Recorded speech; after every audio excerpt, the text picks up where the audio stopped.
going to show you a little about these self-wicking tubs now that's made out of these mineral tubs that the ranchers use and everything. And what you do, you'll take one of these tubs and you'll drill you a hole 5 inches up from the bottom.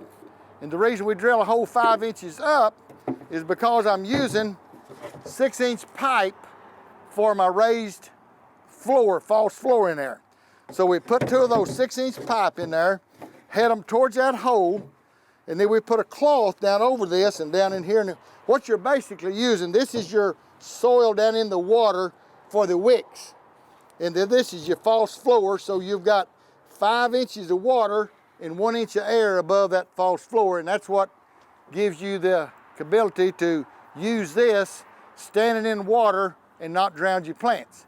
You know, if you just take this tub, take everything out of it and fill it full of soil and put water in it till it runs out that hole, it'll drown everything you grow.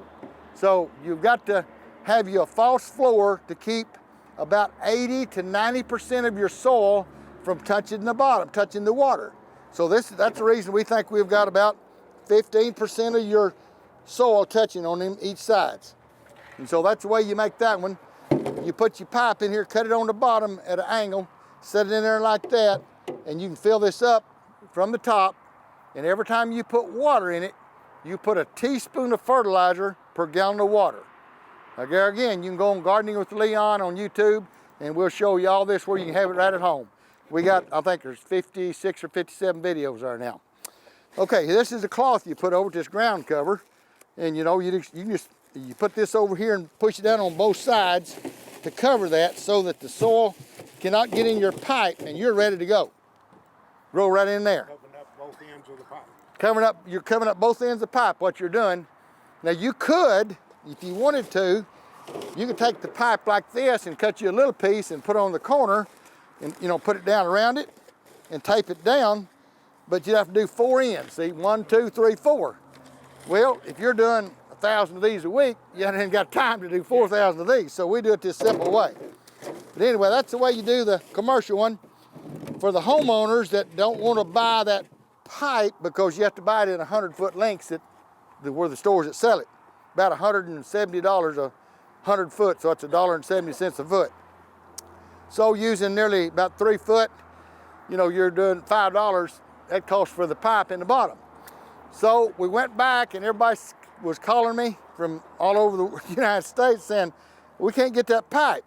So we ran back and made another video, did the same thing, punched a hole at 5 inches. There it is right there, 5 inches up. Then we took our water jugs, milk jugs, tea jugs, and we put the lids on 6 of them. You punch holes down here and up here so that the water and air can transfer back and forth. One of them, for your fill tube, you cut the lip of it off right below these threads here, just cut it off, and a 1-inch pipe will stick in there just like into that. Here's one we got the holes in right here and everything, and here's one that the pipe got the pipe cut at an angle, and we stick it in there like into that, just like into that.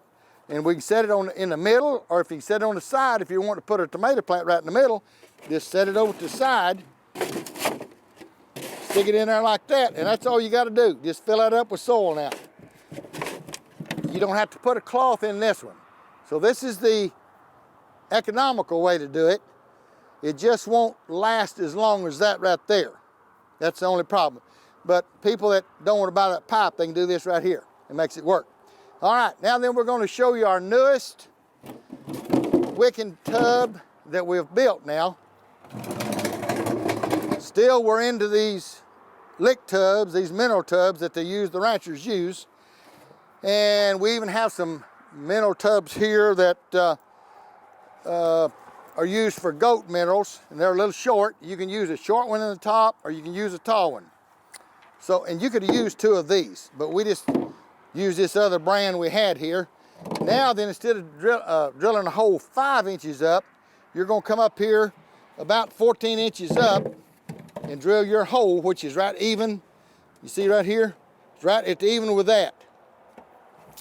You set that in the middle, you fill it full of soil, potting soil, not soil out of the garden. Potting soil, You've got your holes already in these buckets. These are tree buckets. If you don't have these and you want to use a 5-gallon bucket, drill you some holes along the bottom, put your soil in it, fill it full of potting soil all the way up, set it right in the middle. Now you've got your soil in there. You take this top bucket, whether it's a short one or a tall one, you cut you a hole in it just the size of that 5-gallon bucket, a little bit smaller so it won't fall through. Kind of show you what I'm talking about. See right there, it won't fall through if that's a smaller size. Fill it full of soil, lay that right in there. Now then, to help change this out twice a year or whatever you want to do in your seasons, if you just put potting soil in there, it'll fall out the bottom. But if you take that tub and you put this is shade cloth, 30% shade, 30 or 40, something lightweight like that. You put it across the bottom in there, and now fill your tub full of potting soil, and it won't fall through. You see, now you've got a bottom that'll keep it from falling through. And you go ahead and fill it full of your potting soil up halfway, put your granular fertilizer in there you want to put in, and there should be a hole over to the side over here, a 1-inch hole, so that you can stick your fill pipe right down through there into that, okay? And then you set her in there like that with that pipe down in there. It'll be on down to where it's about this high. And you can fill your reservoir through this pipe here. You got your soil in here. In the city of Kingston, we put flowers uptown for the year round. We have pansies outside right now, like, you know, now, and then in the summertime we use their flowers. But at home for growing food, you know, I'll grow about 7 spinach, or I'll grow about 7 lettuce plants around that. I put 6 around outside or 7, and then 1 in the middle. You can grow lettuce, spinach, kale, broccoli, cauliflower in the wintertime in a little high tunnel, and it won't freeze with that. You don't have to use a heater. In the summertime, I use 1 tomato in the middle, or I'll use 3 pepper plants in the middle, around outside, or what else would you want to grow in it? That's it. You know, eggplants, you can put about 3 eggplants in there, but we just put 1 tomato is all we put in there. And that tomato will root all the way to the bottom of that 5-gallon bucket getting its water. The biggest problem with these tubs in the summertime, when it's 110, 115 degrees outside, your potting soil will be about 84 degrees in that tub. So that's a little bit warmer than you really want, but you know, this is where we started 10 years ago, so that's where we've been. Now then, you know, you can buy a smart pot out of Oklahoma City, which is a grow bag, or you can buy them off the line, cheaper out of China, but they're not as good as the ones out of Oklahoma City. This happens to be a grow bag that I built at the house out of ground cover. We got a sewing machine that sews this stuff. So we built this, and then we put one of these little tubs down in the bottom. See it right there? It's right in the bottom from here down, okay? There's a tub in there the same size as this one right here. Sit right in the middle, okay? All right, now then, or you can use it on the outside. You can take one of these here short tubs with no holes in the bottom and set it there, and if your bag will fit right on the inside of it, just set it in there, and then you put your pipe or your bottles, these jugs, you can put the 7 jugs in there, just like I was talking about in this one. You put the 7 jugs like that right there down in this bag, and then put your potting soil in there and grow in this. Now, we did a research 4 or 5 years ago over at Noble Research with Steve Upson. And every day at about 3 or 4 o'clock, they'd go down there in the afternoon and check these. We had a row of 5-gallon buckets, we had a row of these tubs, and we had a row of these grow bags. But they didn't have a self-wicking, they had a saucer about 2 inches tall they set in. And every day we went down there and checked, the soil in the 5-gallon bucket and the tubs was 84 to 86 degrees. In this bag, it would be 73 to 75. 10 to 12 degrees difference setting side by side in the same greenhouse. So this is, I think in the next 5 years, this is where we'll be.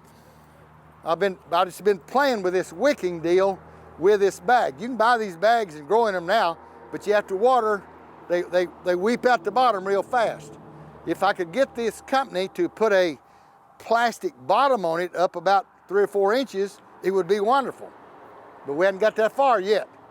I think one of these days we will see a bag that has a plastic bottom in it, 3 to 4 inches tall, that you will grow in like this right here.